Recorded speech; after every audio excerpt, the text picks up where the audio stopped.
I'll sort of just come out and say a declaration, maybe. Declaration. There's been on my mind for a little bit. Okay. And What are you going to declare? I'm going to declare that I'm going to become a world-class handstander.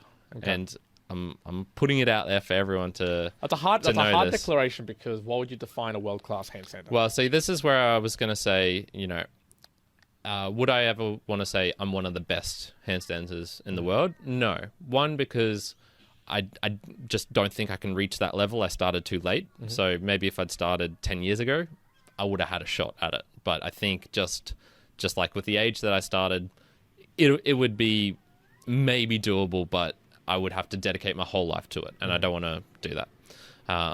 But world-class, I think, yeah, look, this is one definition of this would maybe be people would be speechless. If they saw me doing something, they're just like, wow, that's fucking crazy. That is not good enough. That is 100% good enough. That is not good enough definition for world class.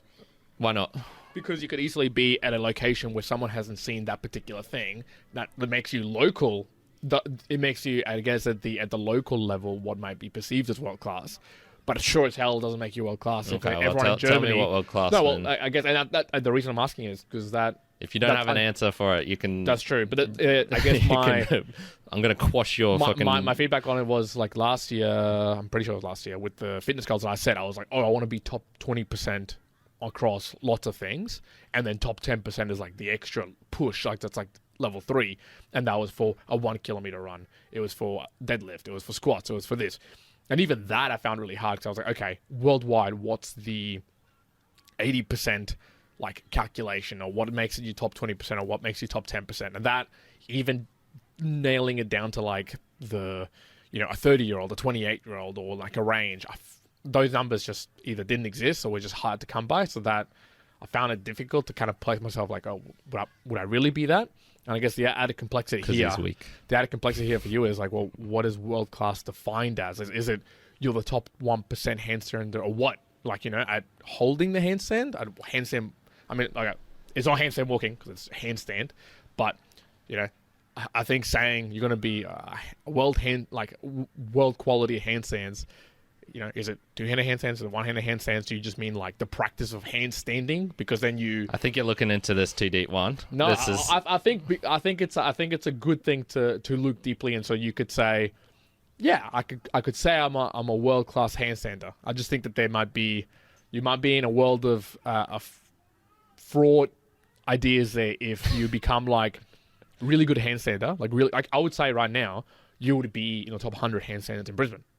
Right? Yeah. Probably. That's probably a good reason. That'd be about right. But, what if the percentage of population in God knows where, Romania, like 10% do circus training when they're young, and so 10% of them can do like really good handstands. If you go there, would you be a world class, or would you just be above average? And then there'd be some really good freaks out there. Yeah. So I go, and there's a challenge as well. And I'm asking you this because I'm also struggling with this, because if you then put like, well, world class is 5 minutes, is there enough data to say that? Like that's world class? Like what makes world class? Yeah. It's an internal question. It's a very impassioned topic for you. I think it's an internal question because I go, I want to be, I could say world class at a lift or a movement, something like that.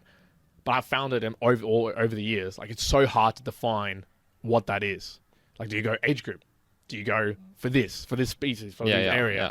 So okay, well, I'm going to use world class for me and for all the normal people out there. Okay, and I'll come up with another term for you. Okay, that's more defined. Okay, you're going to go with the general consensus of world class. Okay, and yeah, I just wanted to point out, like, even though I love the podcasts, I should say, and I spend a fair chunk of time in them, I spend more time handstanding. I spend way more time handstanding than I do on even like the whole process of this. Yeah. I thought it would be almost worthwhile to just point out, for almost like an accountability sake, for myself and for others, for those listening who are wondering like, oh, what does Kyron do? Well, this is what he does all day. He handstands a lot. Well, and it also, the stretching that you do for handstands and it's everything. I include that in there as well. So yeah, it was just I don't know. If I start talking about handstands a lot more, which I will be, that's why. This That's is right. why. Don't This be is why. surprised. Don't be surprised by it.